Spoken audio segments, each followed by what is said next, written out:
My name is Bethany Clark. I'm 32 years old, and I learned the hard way that family loyalty can be a one-way street. I was standing in my parents' kitchen on Thanksgiving evening, surrounded by dirty dishes from 17 people, my hands trembling as I held an invoice for $847 from the catering service. From the living room, my father's voice boomed with that military authority he never quite left behind, declaring to whoever would listen that I would handle everything because I owed this family. Through the kitchen window, I could see my older brother Gregory laughing with our cousin Patricia, both of them completely unburdened by the chaos I was drowning in. Something inside me cracked that night, and I knew I could never go back to being the doormat daughter they expected. Before we dive into what happened that day, I need to know where you're watching from.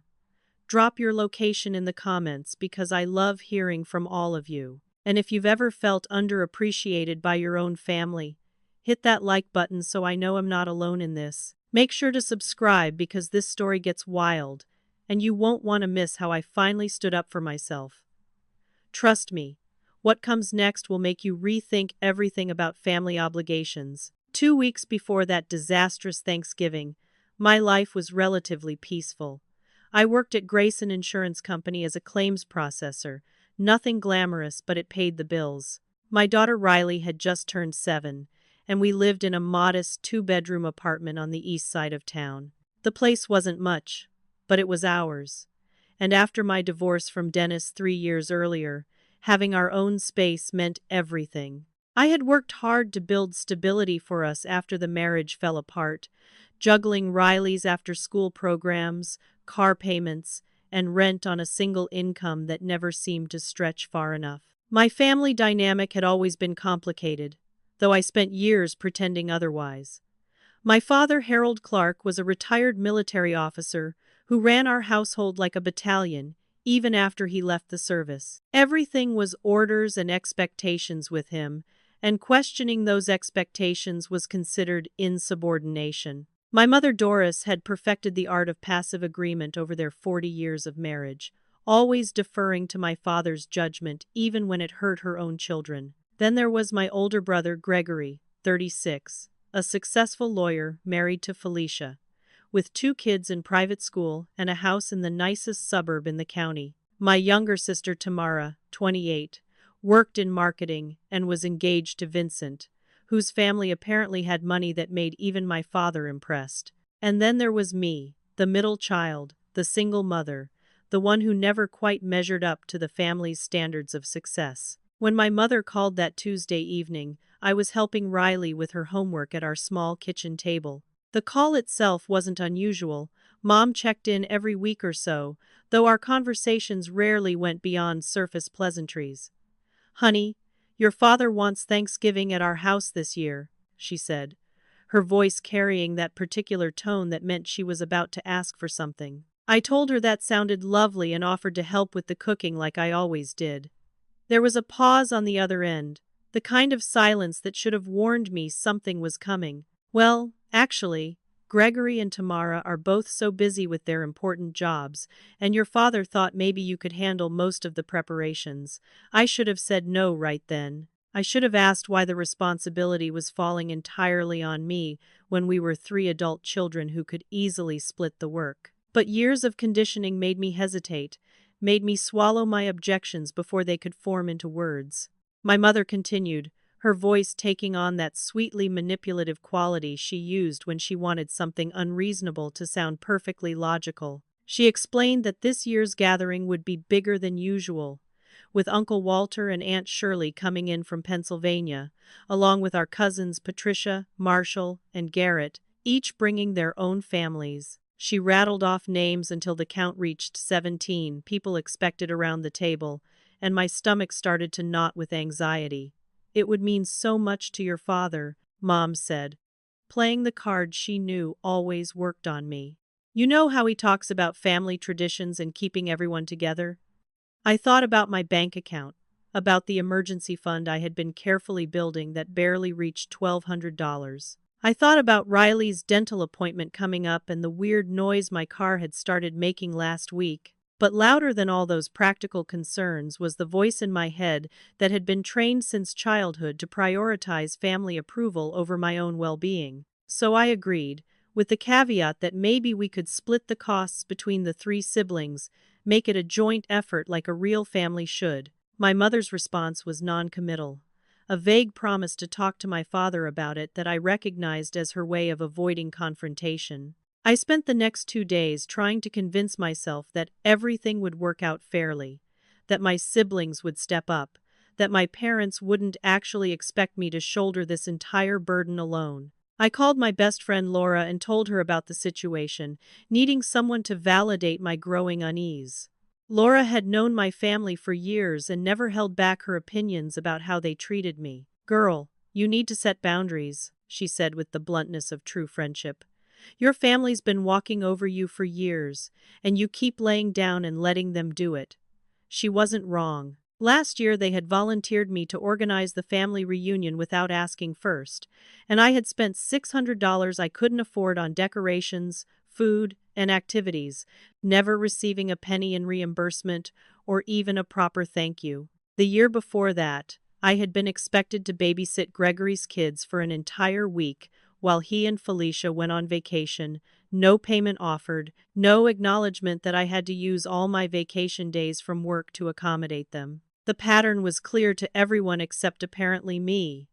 Or maybe I had just become so good at ignoring it that admitting the truth felt more painful than continuing to pretend. 3 days after that initial conversation, I worked up the courage to call my mother back and explicitly ask if we could split the costs 3 ways between the siblings. My hands were actually shaking as I dialed, which should have told me everything I needed to know about the dysfunction in my family dynamic. Mom listened to my request and said she would need to talk to my father, her standard response to anything remotely controversial. I waited, hoping for solidarity, for someone to acknowledge that what they were asking was unreasonable for someone in my financial position. The call from my father came 3 days later, during my lunch break at work. I was sitting in my car eating a sandwich when his name lit up my phone screen, and my appetite immediately disappeared.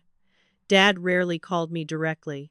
He usually communicated through my mother, so a personal call meant something serious was happening. I answered with forced cheerfulness, trying to sound like the grateful daughter he expected me to be. His voice came through the speaker with that clipped, authoritative tone that had intimidated me since childhood, the voice that made it clear he was not calling for a discussion but to deliver a verdict. "Your mother tells me you're making demands about Thanksgiving," he said without preamble. "No, hello, or how are you?" Just straight into accusation mode. I tried to explain that I wasn't making demands. I was simply asking if we could share the financial burden since feeding 17 people was a significant expense. He cut me off before I could finish, his voice hardening in that way that signaled I had crossed some invisible line. He informed me that Gregory had just made partner at his law firm and had real expenses to manage, that Tamara was planning her wedding and every dollar was accounted for, that they both had legitimate financial pressures that apparently made my own struggles irrelevant by comparison.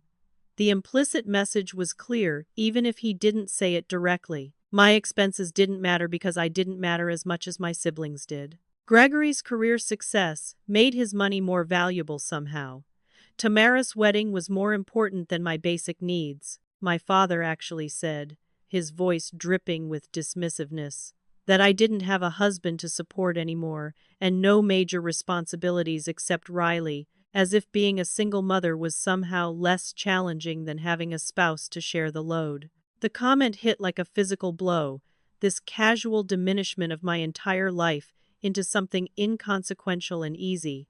I tried to defend myself, to explain that I had plenty of responsibilities, that single parenthood was expensive and exhausting, that I was asking for help not being difficult. But he talked right over me, his volume increasing to drown out my protests. He turned the conversation into a referendum on my character, asking when I had become so selfish, telling me that this was about family and sacrifice. He deployed the guilt with surgical precision, reminding me that he and my mother had sacrificed everything for us kids, putting us through school, giving us opportunities, And was this really how I wanted to repay them? By nickel and diming over a family dinner? I didn't raise a selfish daughter, he declared, and those words hung in the air like an indictment. I felt myself shrinking in the driver's seat of my car. That old childhood instinct to make myself smaller, to disappear, to stop causing problems. I tried once more to make him understand, my voice smaller now, explaining that I wasn't being selfish, that I just needed help. He interrupted again, his tone suggesting my very request was offensive. Your mother and I sacrificed everything for you kids. Is this how you repay us? By making demands and causing stress over a simple holiday dinner. I ended the call feeling like I had done something terribly wrong, even though the logical part of my brain knew I had only asked for something completely reasonable. But logic had never been particularly relevant in my family dynamics.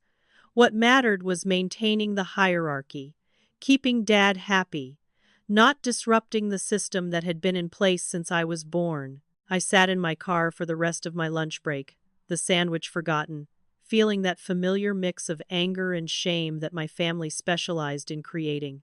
That evening, my phone lit up with a text from Gregory. The message was short and cutting, asking if I was really making Mom and Dad stressed over Thanksgiving, phrasing it like I was the problem rather than the situation being inherently unfair. I called him back immediately, hoping maybe my brother would understand, that sibling solidarity might exist somewhere beneath the surface. Gregory answered with that condescending tone he had perfected during his years in law school, the voice he probably used on witnesses he was trying to intimidate. He informed me that some of us had actual careers and responsibilities, emphasizing the word actual in a way that made clear he didn't consider my job real work. He launched into a detailed explanation of his expenses, how he and Felicia were managing a household, paying private school tuition for 2 kids, maintaining their lifestyle in an expensive neighborhood. Every word was designed to make my financial concerns seem petty by comparison, to establish that his money problems were legitimate while mine were simply the consequences of poor life choices. Then he went for the throat, bringing up my divorce with Dennis in that carefully casual way that was clearly meant to wound. He reminded me that the family had warned me Dennis wasn't right for me, implying that my current financial struggles were deserved punishment for not listening to their advice years ago. I felt anger rising in my chest, hot and sharp, and told him my divorce had nothing to do with this conversation about fairly splitting costs for a family dinner. He actually laughed, a short, mean sound that told me everything about what he really thought of me. "Dad's right," he said before hanging up. "You've always been the difficult one." I sat staring at my phone, feeling like I had been slapped. The difficult one.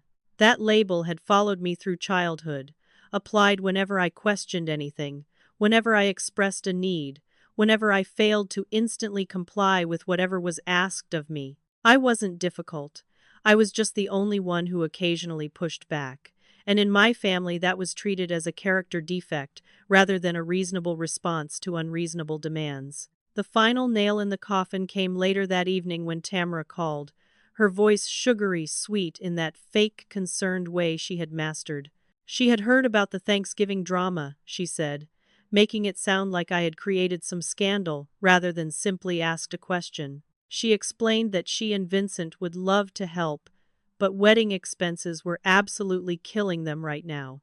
Every dollar accounted for months in advance. She spent 10 minutes detailing the costs of her upcoming wedding, the flowers, the venue, the dress, making sure I understood just how expensive her life was compared to mine. Then came the subtle digs wrapped in false sympathy. She reminded me that Daddy's wedding gift to her was covering the venue, but there was still so much more to pay for, as if the fact that our parents were giving her tens of thousands of dollars somehow made her financial situation more dire than mine.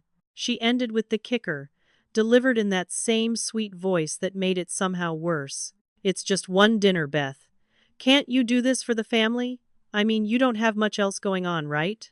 The implication that my life was empty and simple, that I had nothing but time and resources because I was single and apparently living some carefree existence, made me want to scream. After 3 days of pressure from every direction, I found myself caving in the way I always did. I sat Riley down at our kitchen table one evening, her math homework spread between us, and told her we were going to have a big Thanksgiving at Grandma and Grandpa's house. Her face lit up immediately.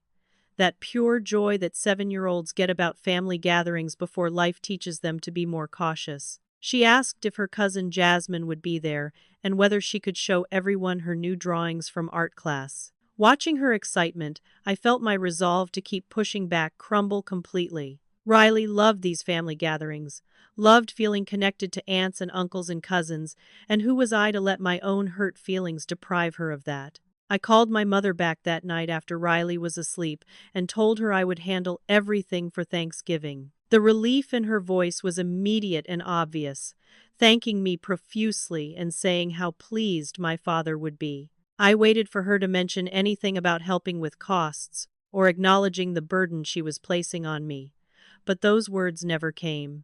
The conversation ended with her excited about the menu and guest list, while I stared at my bank account on my laptop screen and tried to figure out how to make this work without completely destroying the small financial cushion I had managed to build. The next few days were consumed with planning.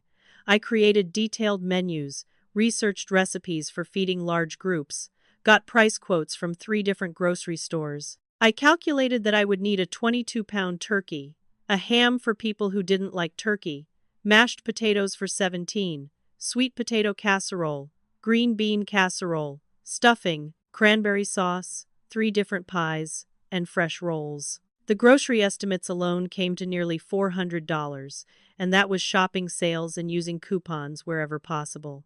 But the real problem revealed itself as I worked through the logistics. I simply could not cook all of this food myself, not for 17 people, not while also trying to manage hosting duties and keeping Riley entertained. I started researching catering services, looking for someone who could handle at least some of the dishes to make the workload manageable. I found a local company that offered Thanksgiving side dishes and desserts, and after explaining what I needed, they quoted me $450 for professionally prepared sides and 3 pies. Combined with what I would spend on groceries for the turkey and ham and the few things I would cook myself, the total came to $850. I opened my bank account one more time and stared at the balance. $1,200, my entire emergency fund that I had been building for over a year. If I spent $850 on this dinner, I would have $350 left as a buffer against unexpected expenses. Riley's dental checkup was coming up. My car needed an oil change and probably that weird noise looked at. Winter was coming and our heating bills would increase. Every practical voice in my head screamed that this was irresponsible, that I was setting myself up for financial disaster. But louder than practicality was the desperate hope that maybe this time would be different. Maybe if I did this perfectly, if I created a beautiful Thanksgiving that brought everyone together, my family would finally see my value. Maybe my father would be proud of me. Maybe Gregory and Tamara would acknowledge my effort. Maybe I would finally earn the appreciation and respect that seemed to come so easily to my siblings but always eluded me. I was buying more than food with that $850. I was buying the fantasy of being enough. I called the catering company back and placed the order, my hands shaking as I gave them my credit card information. I scheduled grocery shopping for the day before Thanksgiving and planned to do all my own cooking the night before and the morning of. I made lists, checked them twice, organized everything down to the last detail. Riley watched me working at the kitchen table late into the nights leading up to Thanksgiving, surrounded by recipes and notes and schedules. 2 days before Thanksgiving, I went grocery shopping with my carefully organized list, loading my cart with an enormous turkey and a spiral ham, and all the ingredients I would need for the dishes I was preparing myself. The checkout total made my stomach clench, but I swiped my card and watched the balance in my checking account drop. The day before Thanksgiving, I picked up the catered dishes and brought them home, refrigerating everything according to the company's instructions. Then I started cooking. Riley helped me in the kitchen that evening, standing on a step stool to reach the counter, asking questions about every ingredient. She asked me if Grandpa would say he was proud of me when he saw all the food. The question pierced my heart because it revealed she understood on some level that I was working for approval, that this enormous effort was about more than just feeding people. I told her I hoped so, that I was doing my very best to make everything perfect for the family. She hugged my waist and told me I was the best mommy in the world, and I had to turn away so she wouldn't see the tears in my eyes.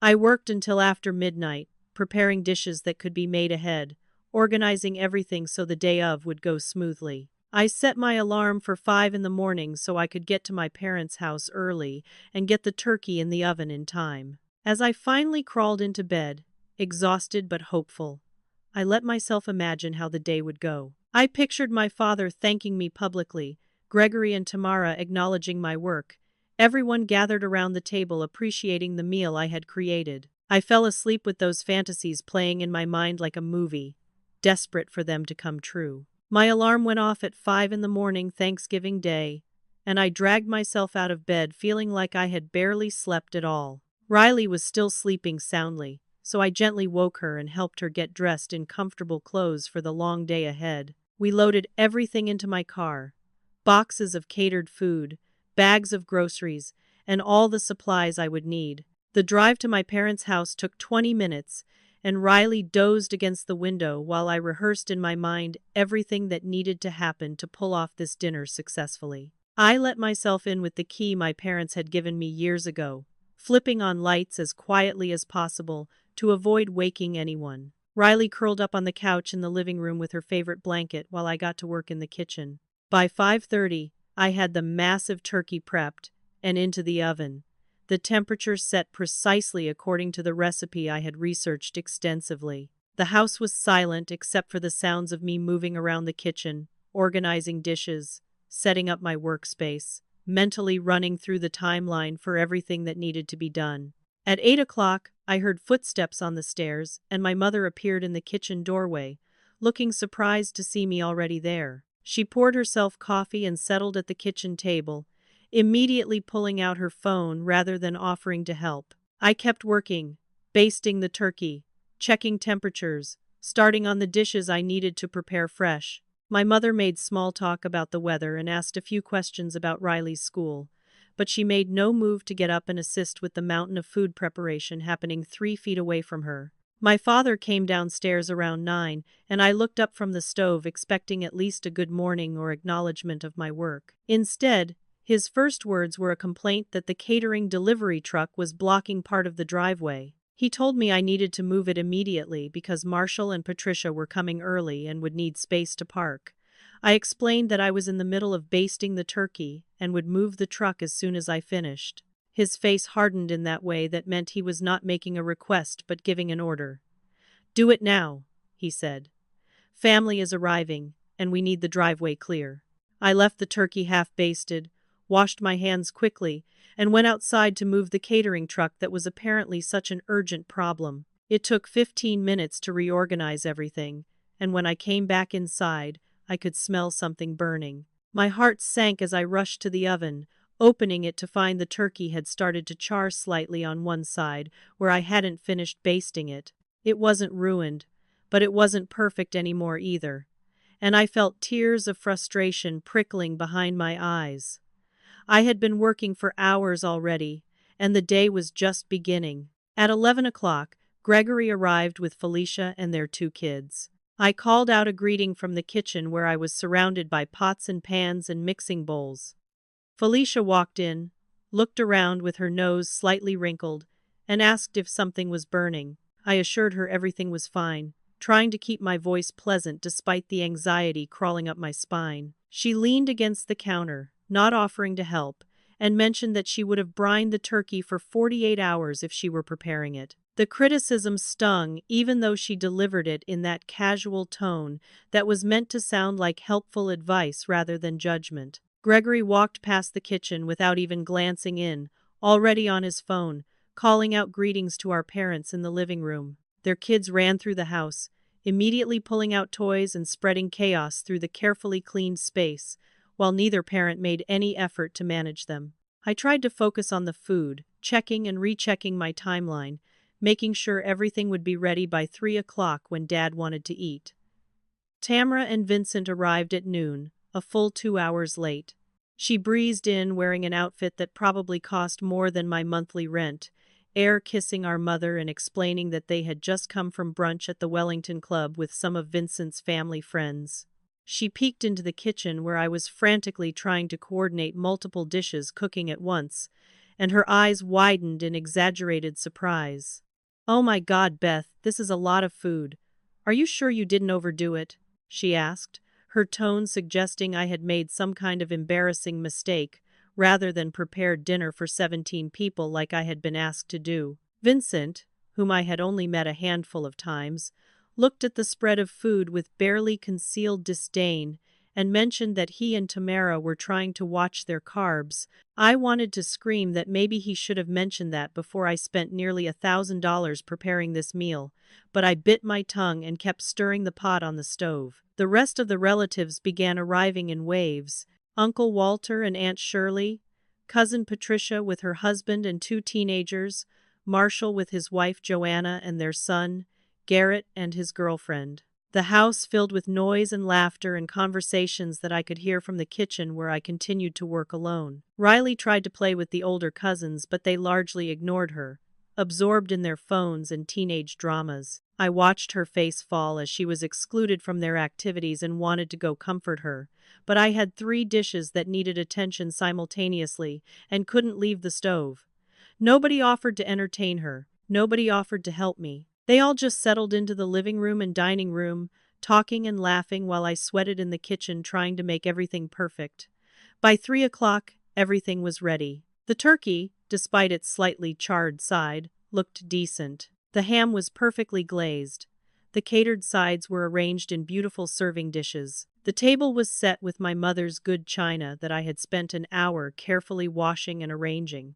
I called everyone to the table, my voice probably sharper than intended from exhaustion and stress. There was a general scramble as 17 people tried to figure out seating arrangements that nobody had bothered to plan. In the chaos, Riley and I ended up squeezed in at the far end of the table, practically sitting on top of each other in the cramped space that was left after everyone else had claimed the better seats. My father took his place at the head of the table, my mother to his right, Gregory and Felicia close by with their kids. Tamara and Vincent had prime middle seats. The cousins and extended family filled in around them. Riley and I were afterthoughts, shoved into whatever space remained. Dad called for quiet and began a long, elaborate prayer, thanking God for bringing the family together, for the blessings of the year, for the food we were about to receive. He thanked God for family unity and the traditions that kept us connected. His voice was warm and genuine as he expressed gratitude for our togetherness. I waited through the entire prayer for him to acknowledge the work that had gone into this meal, to thank me specifically for the hours of preparation.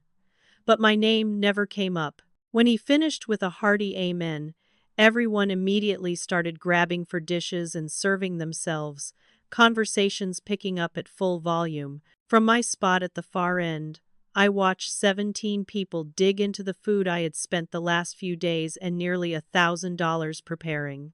I watched them pile their plates high, talking and laughing, completely absorbed in their own conversations. Nobody looked down the table to where Riley and I sat.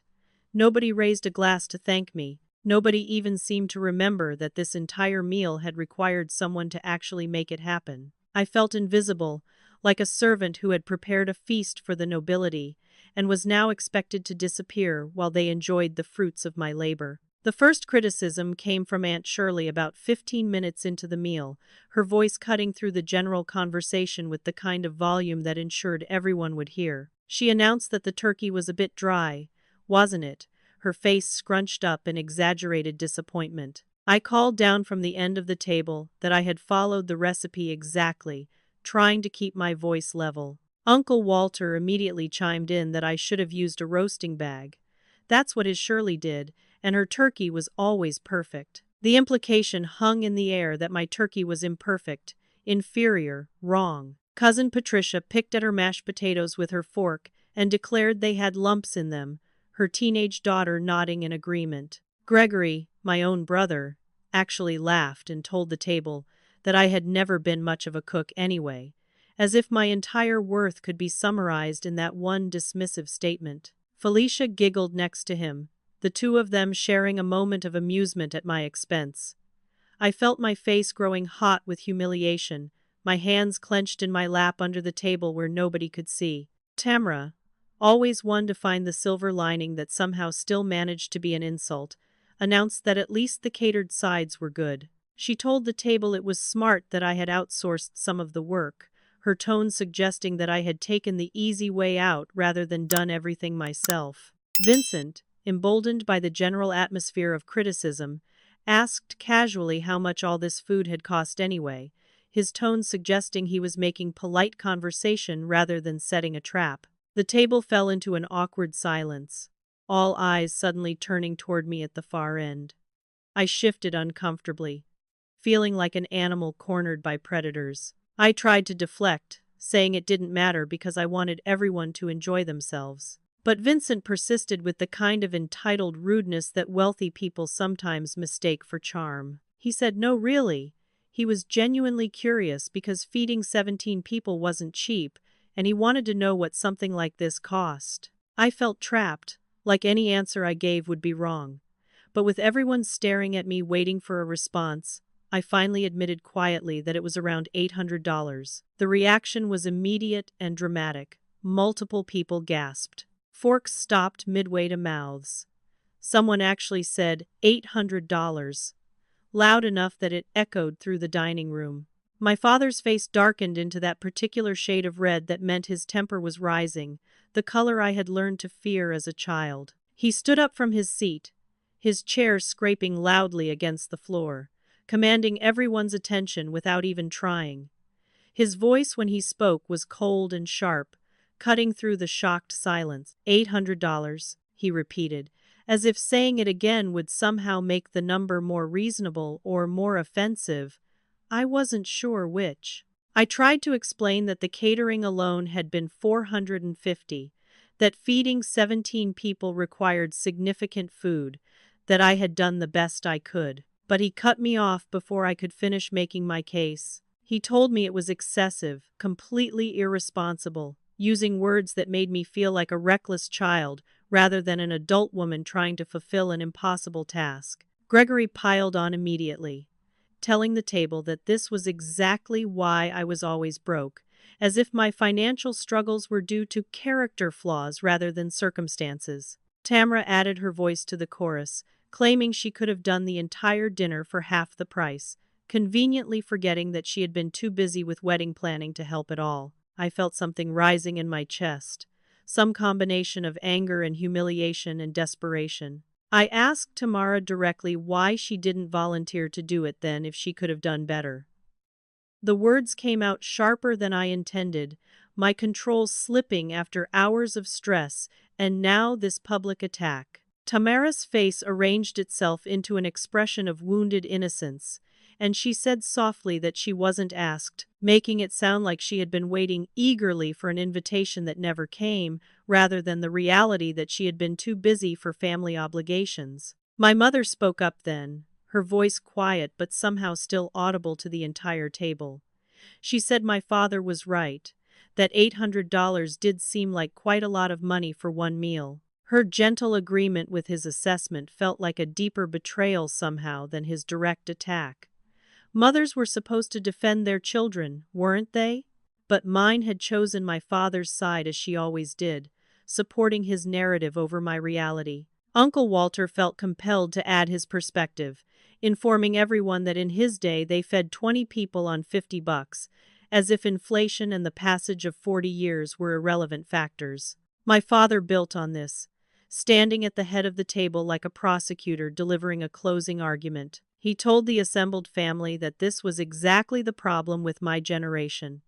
No sense of money management, no understanding of value. He pointed at me directly, his finger like a weapon, and announced that I had spent $800 on one meal when I was a single mother barely making ends meet. The words hung in the air, a public shaming in front of my entire extended family. I felt exposed and humiliated, my financial struggles and personal circumstances laid bare for everyone to judge. Riley was watching everything with scared eyes, too young to fully understand but old enough to sense that something bad was happening to her mother. I saw her face and felt something protective and fierce cut through my embarrassment. I stood up from my crowded spot at the end of the table, my voice shaking but determined. I told my father that he had asked me to host dinner for 17 people and I had done my best. He cut me off immediately, his voice rising to talk over mine. He said he had asked me to host, not bankrupt myself with unnecessary catering, rewriting the history of our conversations to make himself look reasonable and me look foolish. He continued his lecture, telling everyone that Gregory could have done this properly, that Tamara could have managed it with class, but that he had trusted me, and I had proven once again that I was irresponsible. I tried to defend myself, my voice getting louder to match his, saying that nobody had offered to help with costs. My father's face contorted with anger and he shouted that was because everyone assumed I had common sense, emphasizing the words in a way that made clear he thought I lacked that fundamental quality. He asked the table if they knew how embarrassing this was for him, having a daughter who couldn't even manage a simple dinner budget, turning my failure into something that reflected poorly on him, rather than acknowledging his role in creating this situation. Then Gregory's voice came from the middle of the table, not quite a whisper but not quite full volume either, perfectly calibrated to be heard while maintaining deniability. He said just 2 words, but they landed like a bomb. Family disgrace. Several people heard it. I saw heads nodding in agreement. Uncle Walter made a sound of assent. Aunt Shirley looked at me with something like pity mixed with contempt. And I felt something inside me break completely, the last threads of my hope that this family actually loved me snapping under the weight of this public humiliation. I fled to the bathroom, my eyes burning with tears I refused to let fall in front of everyone. I locked the door and stood at the sink, gripping the counter and trying to breathe through the humiliation and anger churning in my stomach. My reflection in the mirror showed a woman who looked exhausted and defeated, and I hated that this was what my family had reduced me to. I splashed cold water on my face and tried to pull myself together, knowing I couldn't hide in the bathroom forever, even though I desperately wanted to. That's when I heard voices coming from my parents' bedroom, the door slightly ajar just down the hall. I recognized my mother's voice first, then Aunt Shirley's responding. Something in their tone made me freeze, made me move closer to listen, even though I knew eavesdropping was wrong. What I heard in the next 60 seconds changed everything. Aunt Shirley said she couldn't believe I actually spent that much, that the plan had worked perfectly. My mother's response made my blood run cold. She said Harold had known I would overspend, that I always tried too hard to prove myself and he had counted on that weakness. I pressed myself against the wall next to the door, my heart pounding so hard I was afraid they would hear it. Aunt Shirley asked when they were going to tell me I needed to pay them back for the use of their house and utilities. My mother explained that Harold wanted to make me squirm first, to teach me a lesson about financial responsibility. Then she said something that made my stomach drop. She mentioned that Gregory needed help with his country club membership renewal, and if I was covering this dinner expense, then she and Dad could redirect those funds to help Gregory instead. The pieces clicked into place with horrible clarity.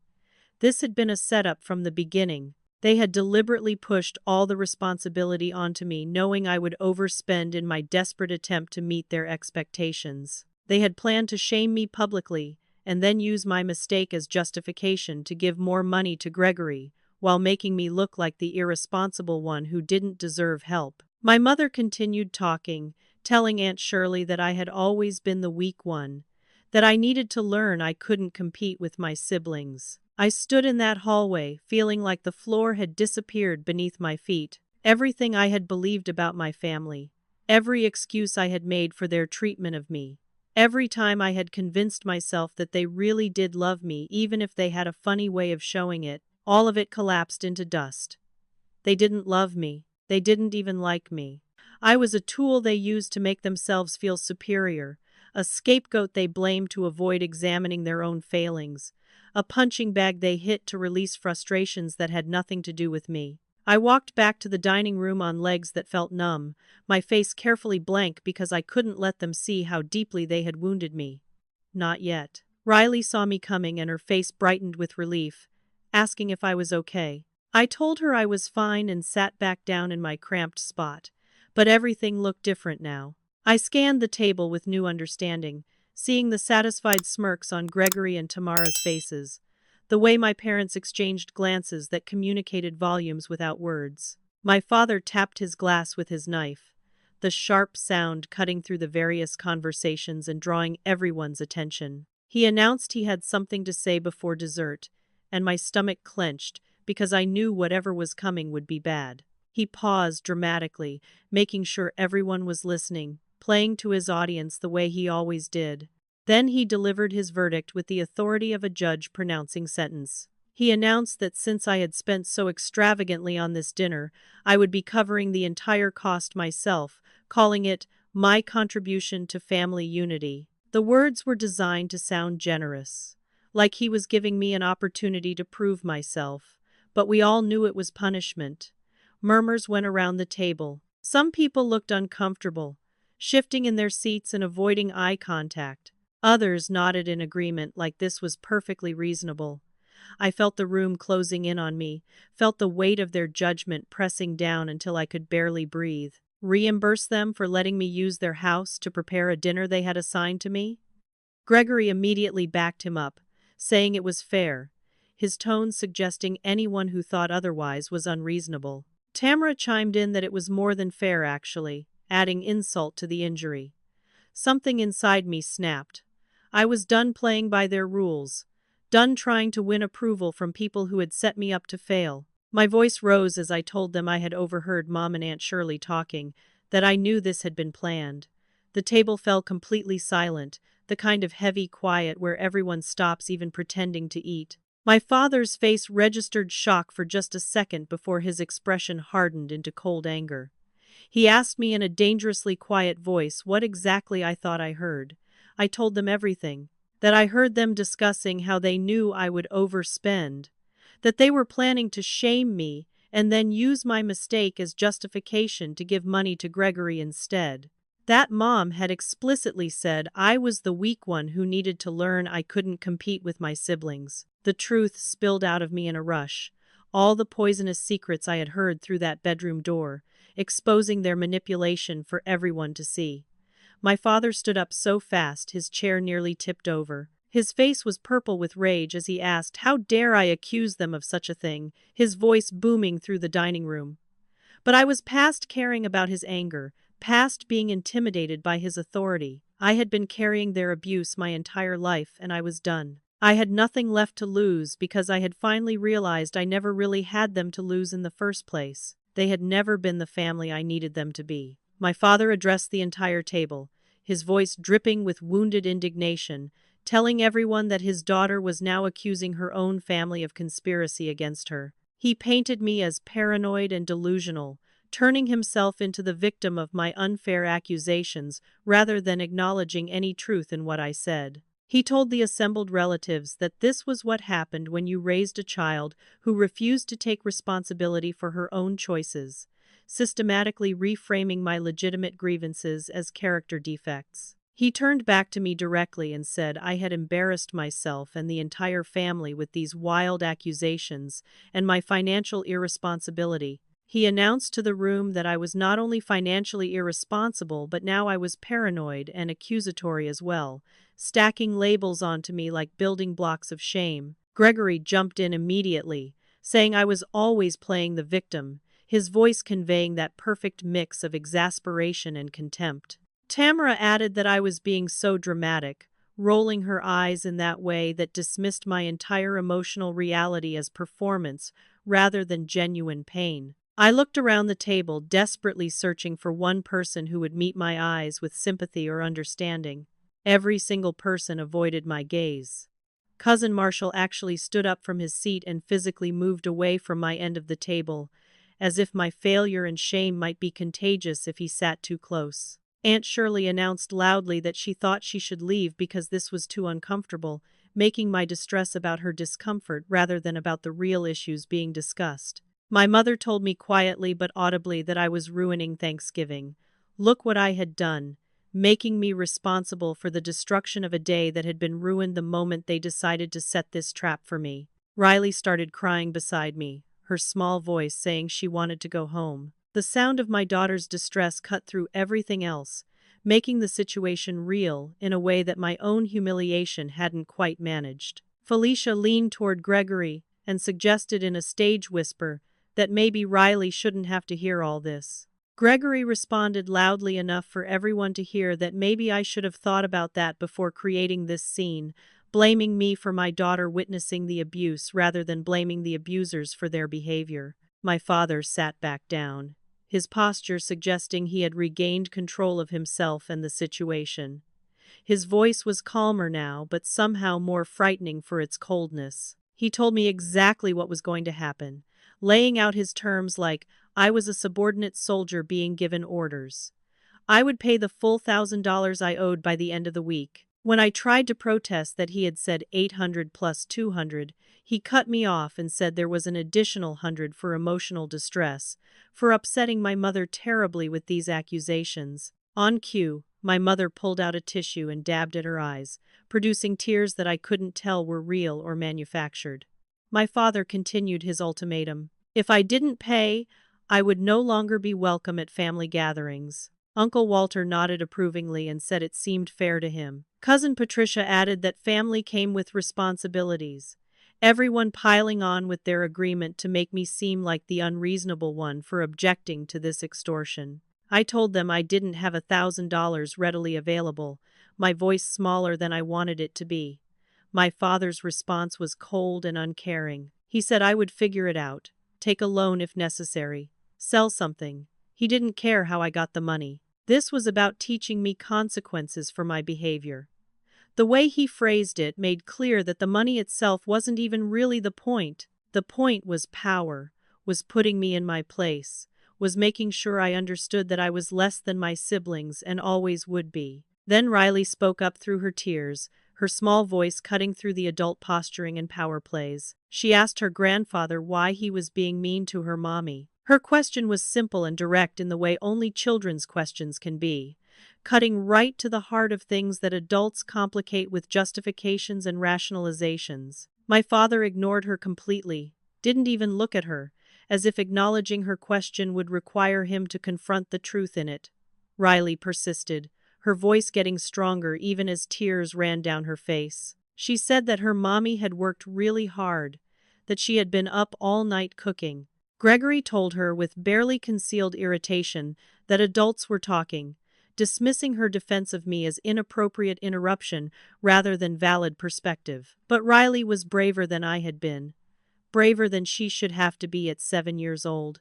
She said it wasn't fair, that her mommy had cried last night because she was so tired but wanted everything perfect for everyone.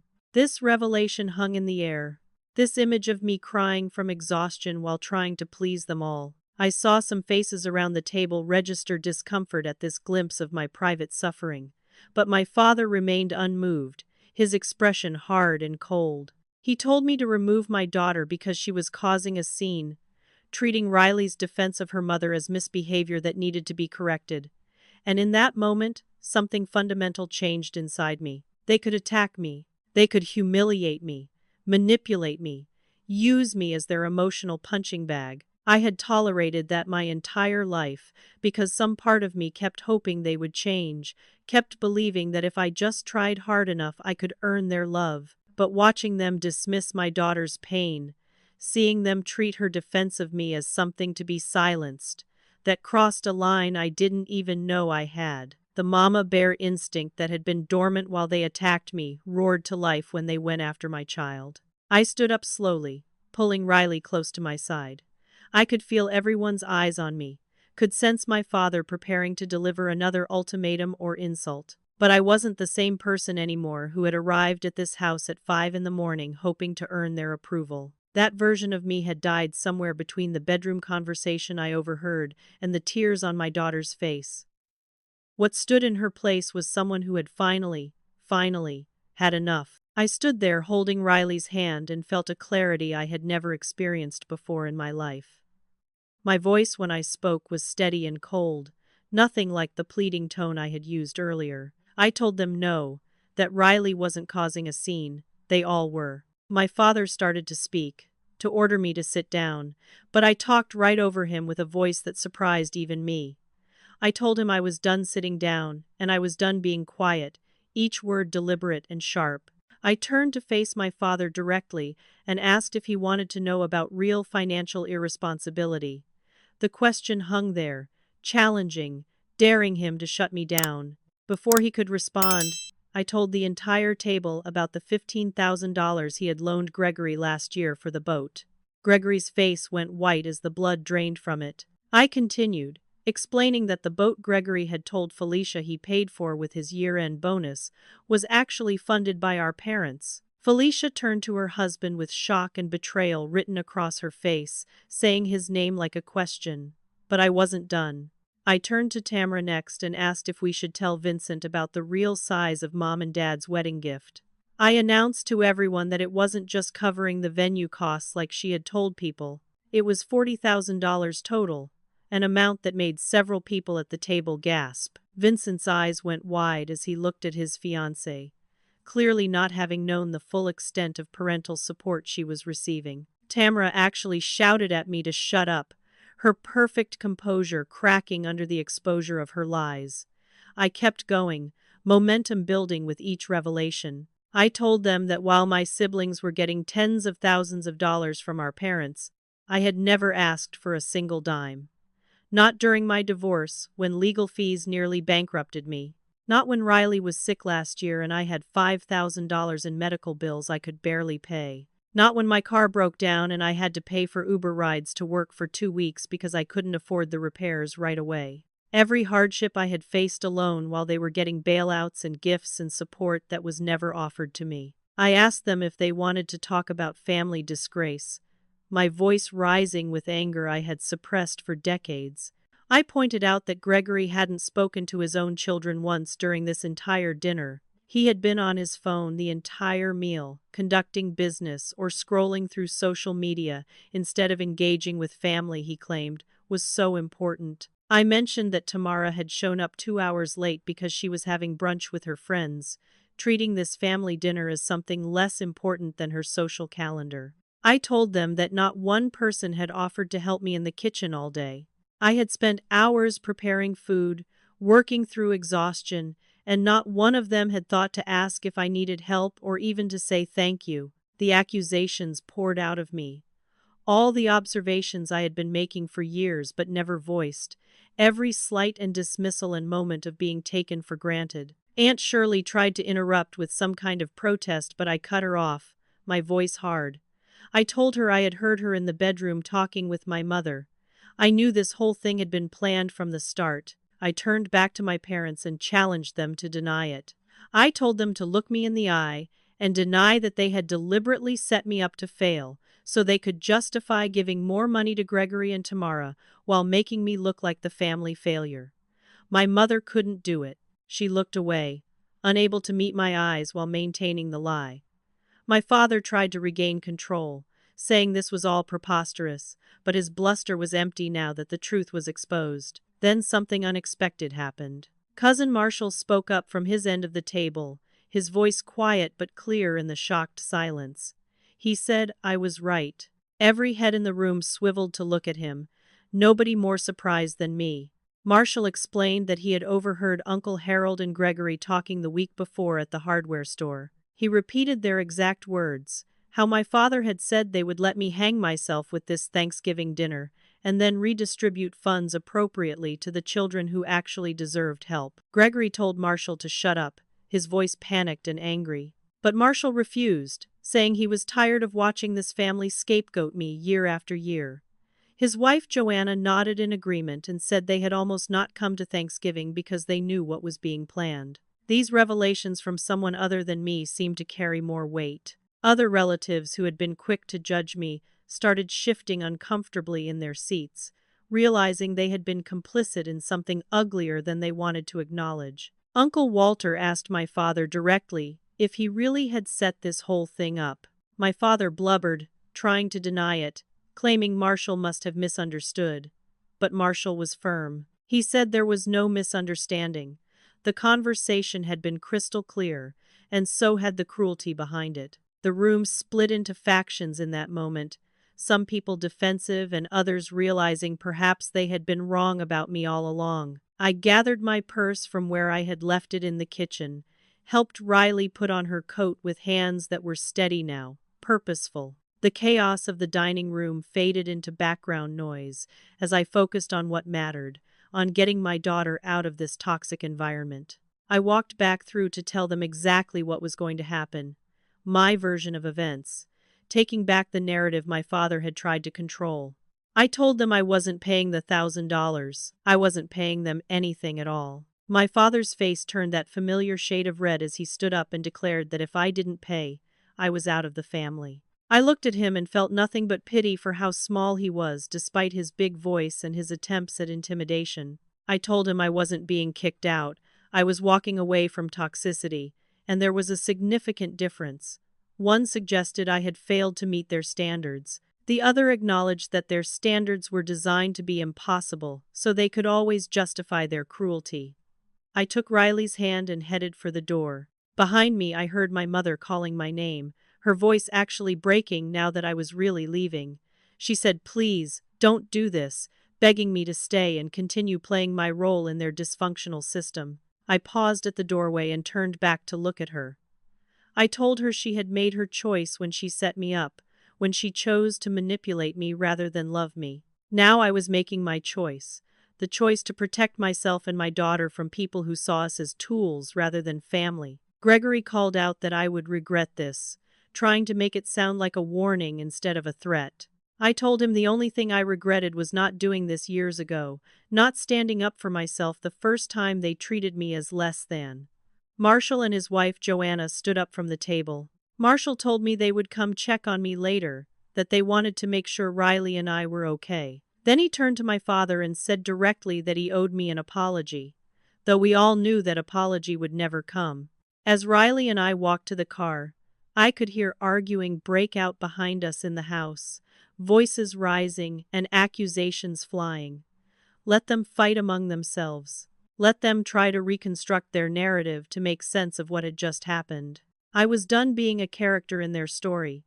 The cool November air felt clean against my face as I buckled Riley into her car seat. She asked me if we were okay, and I told her yes, we were going to be more than okay. We were going to be free. The next morning, my phone started ringing early. My father called first, not to apologize, but to demand an apology from me for embarrassing the family and making wild accusations.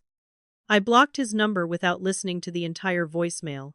My mother texted asking how I could do this to them, how I could tear the family apart, making herself and my father into victims of my boundary setting rather than architects of their own consequences. I sent her one message in response, telling her I didn't tear the family apart.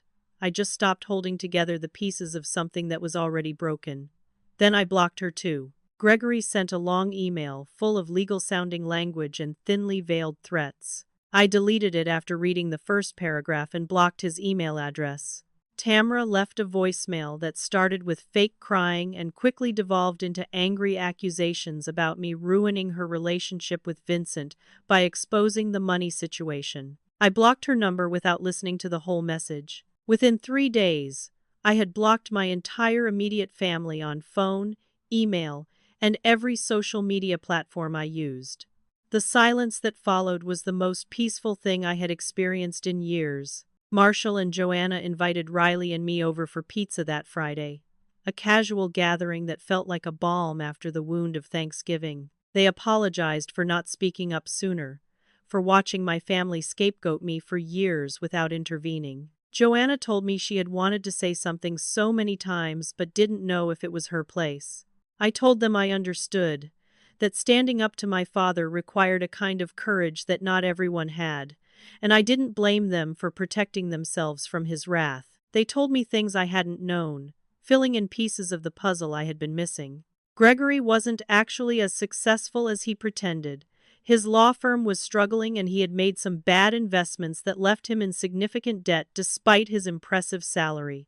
Tamara's wedding was being funded entirely by our parents because Vincent's family had refused to contribute, seeing through her superficial charm to something they didn't trust. The perfect siblings I had been compared to my entire life were far from perfect, just better at hiding their struggles and their dependence on our parents. The following weekend, Riley and I created our own Thanksgiving celebration, just the two of us plus Laura and her son Caleb. We kept it simple, ordering a rotisserie chicken from the grocery store, making basic sides, buying a pumpkin pie from the bakery.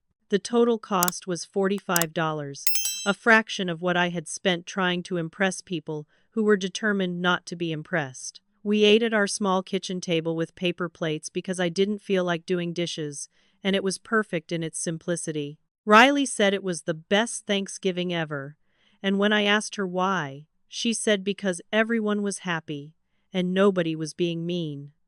The simplicity of her assessment hit me hard. This was all a holiday was supposed to be. People who cared about each other sharing a meal without criticism or power plays or manipulation. We went around the table saying what we were thankful for, a tradition I had learned from my family but one I could now redefine on my own terms. When it was Riley's turn, she said she was thankful that Mommy didn't cry anymore. I hadn't realized she had noticed my tears so often. Those late nights when the weight of family expectations and my own sense of inadequacy had become too much to carry. Laura said she was thankful I had finally stood up for myself, that she had been waiting years to see me set boundaries with my toxic family. When my turn came, I thought carefully before speaking. I said I was thankful for real family, for the people who chose to love us not out of obligation but because they genuinely wanted us in their lives. Time passed with surprising ease once I stopped trying to maintain relationships with people who didn't want them. I got a small promotion at work a month later, a step up to senior claims processor with a modest pay increase. I used the $1,000 I wasn't paying my father to take Riley on a weekend trip to the aquarium 2 hours away. We stayed in a budget hotel, ate meals from the cooler we brought, and made memories that mattered more than any expensive dinner ever could. Riley asked about Grandpa and Grandma only once. I told her simply that sometimes people who are supposed to love us don't know how, and that was their loss, not ours. I started seeing a therapist in January, using some of my promotion money to invest in my mental health. She helped me work through decades of family trauma, helped me see patterns that went back to early childhood. Gregory and Tamra had always been favored, their accomplishments celebrated while mine were dismissed. I had always been the scapegoat, the one blamed when things went wrong, the one expected to absorb everyone else's failures and frustrations. Understanding that it wasn't personal, that scapegoats are chosen almost arbitrarily, and then the family system works to keep them in that role, was somehow both painful and freeing.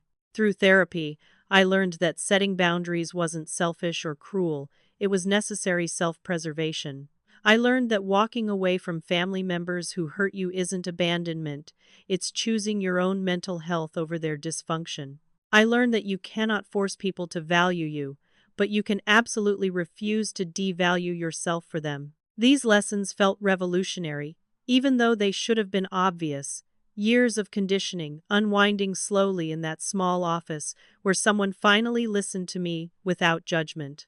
I began to understand that real family isn't determined by blood but by behavior. The family you choose can be healthier, more supportive, more genuine than the family you're born into. Laura and Marshall and Joanna showed me more love and respect in a few weeks than my parents and siblings had shown in decades. Riley thrived without the tension of family gatherings where she watched her mother being diminished. She stopped having the stomach aches that used to appear before visits to her grandparents' house, psychosomatic symptoms I had dismissed as normal childhood illness. One evening in early spring, I sat watching Riley sleep, her face peaceful in the soft glow of her nightlight. I thought about the woman I had been on that Thanksgiving morning, arriving at my parents' house before dawn, with desperate hope that I could finally earn their approval. She seemed like a stranger now, someone I barely recognized. I thought about all the years I had spent believing that being a good daughter meant accepting whatever treatment my family dished out, never complaining, always trying harder to be worthy of love that was deliberately withheld. Now I understood that being a good mother meant showing Riley what self-respect looked like, even if that meant disappointing the people who were supposed to protect me in the first place. I was teaching her through example that she never had to accept abuse from anyone, not even family, that her worth was inherent, and not dependent on other people's validation. These were lessons I wished someone had taught me decades ago. Lessons that could have saved me years of pain and self-doubt. I reflected on everything I had learned in the months since I walked out of that Thanksgiving dinner. They had taught me that family means sacrifice, but they never taught me that sacrifice shouldn't be one-sided, that real love involves reciprocity and mutual support. They taught me to be loyal, but they never showed me that loyalty is supposed to flow in both directions, that you can't demand loyalty from someone you consistently betray. They taught me to respect my elders, but they never mentioned that respect without love is just fear wearing a disguise, that respect should be earned through behavior, not demanded because of age. The most important lesson was this: sometimes the bravest thing you can do is save yourself. Staying in toxic relationships doesn't make you strong or noble, it makes you a volunteer victim. Leaving doesn't make you selfish or dramatic, it makes you someone who values their own well-being enough to protect it. My father would probably never understand what he lost that Thanksgiving. The daughter who would have loved him unconditionally if he had shown even a fraction of that love in return. But I finally understood what I had gained by walking away, something no elaborate dinner or family gathering could ever have given me. I gained myself, my self-respect, my freedom from a system designed to keep me small and grateful for crumbs. Looking at my sleeping daughter, I felt peace settle over me like a warm blanket. This was what family was supposed to feel like, safe and unconditional and real. Whatever happened in the future, Riley would grow up knowing that people who truly love you don't use that love as a weapon or a bargaining chip. She would know her worth was inherent, not something she had to earn through performance and perfection. And if that meant she grew up without grandparents and aunts and uncles who couldn't love her properly, well, that was a loss for them, not for us. Now I want to hear from all of you, because I know I'm not the only one who's dealt with family dysfunction. Have you ever been the scapegoat in your family? Have you set boundaries with toxic relatives? How did it go? Drop your stories in the comments, because sharing these experiences helps all of us feel less alone. And if this story resonated with you, hit that like button and subscribe to this channel, because I'll be sharing more about the journey of healing from family trauma. Share this video with anyone who needs to hear that it's okay to choose yourself over toxic family obligations. Thank you so much for listening to my story, for witnessing my truth, and for being part of this community where we support each other through the hard stuff. I'm wishing you all the courage to set your own boundaries and the peace that comes from knowing your worth isn't determined by people who can't see your value. Take care of yourselves out there.